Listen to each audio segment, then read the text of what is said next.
ने इजराइल के 20 से ज्यादा बंधक छोड़ दिए हैं।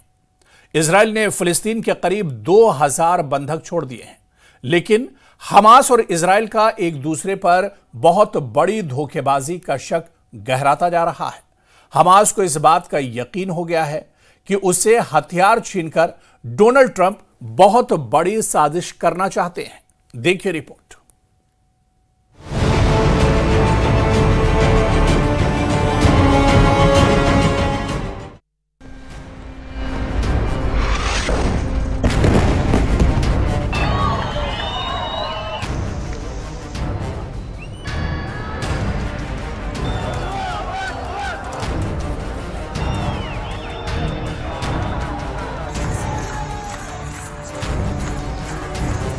इजराइल के बंधक छोड़ दिए गए, फिलिस्तीन के बंधक भी रिहा कर दिए गए। बंधकों की अदला बदली हो चुकी है। सवाल है कि बंधकों की अदला बदली के दौरान क्या भरोसे की अदला बदली भी हुई है, या गाजा में अगले दौर का असली युद्ध अब शुरू होने वाला है?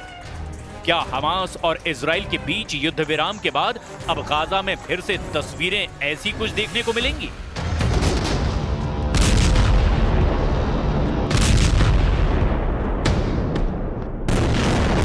जब इजराइल ने गाजा की ईंट से ईंट बजा दी, पूरे गाजा को तहस नहस कर दिया, मिट्टी में मिला दिया, बमबारी में 68,000 लोगों की मौत के बाद क्या अब मौत का आंकड़ा दूसरी स्टेज पर पहुंचकर 1 लाख की तरफ बढ़ने लगेगा? क्योंकि गाजा में हर शख्स के दिलो दिमाग पर ये धमाके अब भी गूंज रहे हैं। इसीलिए सवाल पूछा जा रहा है कि क्या बेंयामिन नेतन्याहू और हमास के बीच भरोसा कायम है कि वो अब एक दूसरे से दूर रहेंगे, एक दूसरे को नुकसान नहीं पहुंचाएंगे, फिर युद्ध नहीं होगा, इजराइल की सेना गाजा में नहीं घुसेगी और हमास भी अपने हथियार डाल देगा। और अगर हमास हथियार डाल देता है तो क्या गारंटी है कि इजराइल फिर कभी गाजा पर चढ़ाई नहीं करेगा? इजराइल में बंधकों को लेकर जो सड़कें पहले नेतन्याहू के खिलाफ रोज उबला हुआ गुस्सा दिखाती थी, अब वो एक नए एहसास का गवाह बन रही हैं। लोग बंधकों को वापस घर आते देखकर खुश हैं।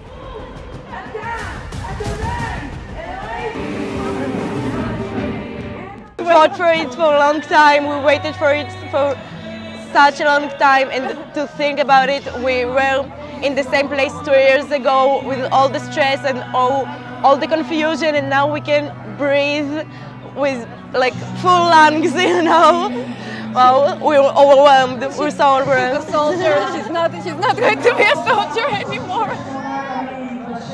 That's it. We're done. They're home. इसीलिए कहा जा रहा है कि गाजा में भरोसे वाला बम सुलग रहा है। इसीलिए कहा जा रहा है कि गाजा में हमास और इजराइल के बीच सबसे निर्मम युद्ध अब शुरू होने वाला है। भरोसे वाला बम फटा तो फिर इस तबाही को रोकने के लिए 10 डोनाल्ड ट्रंप भी कम पड़ेंगे। अगर हमास ने हथियार सरेंडर नहीं किए और इजराइल ने भी गाजा में बमबारी शुरू कर दी तो क्या होगा? क्या गाजा में हमास और इजराइल के बीच भरोसे वाला बम फटने वाला है? गाजा को लेकर मिस्र में शांति प्रस्ताव को लेकर हमास पीछे हट गया है। हमास ने कहा कि मिस्र में जो प्रस्ताव दिया गया उसके कई पॉइंट हमास के खिलाफ हैं। मिस्र की बैठक में ना इजराइल ना हमास दोनों की गैर मौजूदगी बता रही है कि पेच फंसा हुआ है। इसके बावजूद ट्रंप का इस मीटिंग में आना बता रहा है कि वो युद्ध विराम को लेकर कोई रिस्क नहीं लेना चाहते। ऐसी कोशिश दूसरे फ्रंट पर भी हुई है। हमास और इजराइल के बीच भरोसे वाला बम फटे, इसके लिए डोनाल्ड ट्रंप तेल अवीव पहुंचे। इजराइल की संसद में स्पेशल सेशन हुआ, इसमें डोनाल्ड ट्रंप भी शामिल हुए।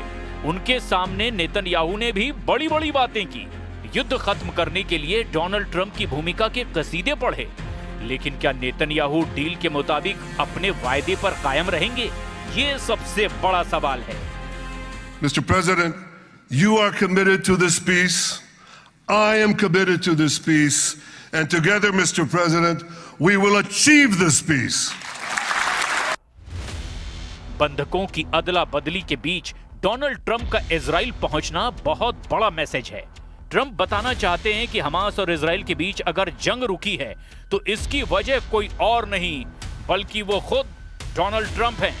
इसीलिए ट्रंप का ऐसा मौके पर इजराइल आना बता रहा है कि वो पूरे हल्ले के साथ इस युद्ध विराम का साफा अपने सिर बांधना चाहते हैं। लेकिन क्या वो इस बात की गारंटी दे पाएंगे कि हमास पूरी तरह हथियार सरेंडर करेगा और इजराइल अब गाजा की तरफ आंख उठाकर नहीं देखेगा? This is not only the end of a war, this is the end of an age of terror and death and the beginning of the age of faith and hope and of God. It's the start of a grand concord and lasting harmony for Israel and all the nations of what will soon be a truly magnificent region. I believe that so strongly. Donald Trump ने अपने सिर पर युद्ध विराम का सेहरा बांधा है। इसके लिए उन्होंने इजराइल की संसद में बहुत से लोगों को अपनी लाल ब्रांड वाली टोपी पहना दी। इस टोपी पर लिखा है ट्रंप द पीस प्रेसिडेंट, यानी ट्रंप ने अपनी तारीफ खुद करने वाला पैंतरा अपनाया और इजरायली संसद ने इसे हाथों हाथ लिया। If you think we settled 8 wars in 8 months, I'm now including this one, by the way, if that's okay. They may say, well, that was quick, because yesterday I was saying 7, but now I can say 8. The hostages are back. The hostages are back. Donald Trump के भाषण के दौरान हुआ हल्ला बता रहा है कि गाजा डील को लेकर के चीजें सर्वसम्मति से तय नहीं हुई है, कुछ पेच बाकी हैं। इसीलिए कहा जा रहा है कि गाजा का भविष्य हमास और इजराइल की नीयत पर टिका हुआ है। I was kicked out of the Knesset for raising the simplest demand, one of the whole international community agrees on. Recognize the state of Palestine. Recognize the simple truth. There are 2 peoples here and no one is going anywhere.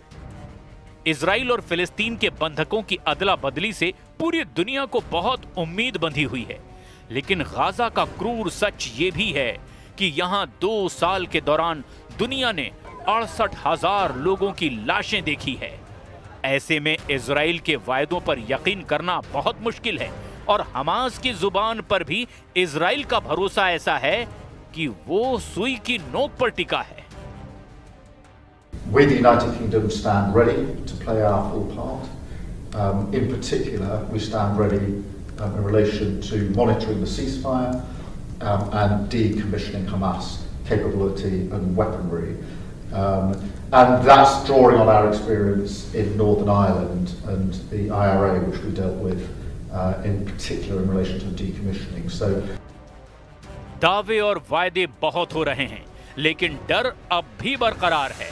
डर इस बात का कि अगर Israel का blockade Gaza के चारों तरफ रहेगा तो क्या हमास और इजराइल की टक्कर दोबारा नहीं होगी, और अगर ऐसा हुआ तो क्या इजराइल की एयरफोर्स फिर एक्टिव नहीं होगी? 2 साल के दौरान गाजा में इजराइल की बमबारी में 67,869 लोगों की जान चली गई, यानी रोज गाजा में 95 लाशें गिरती रही और पूरी दुनिया होठ सिलकर बैठी रही।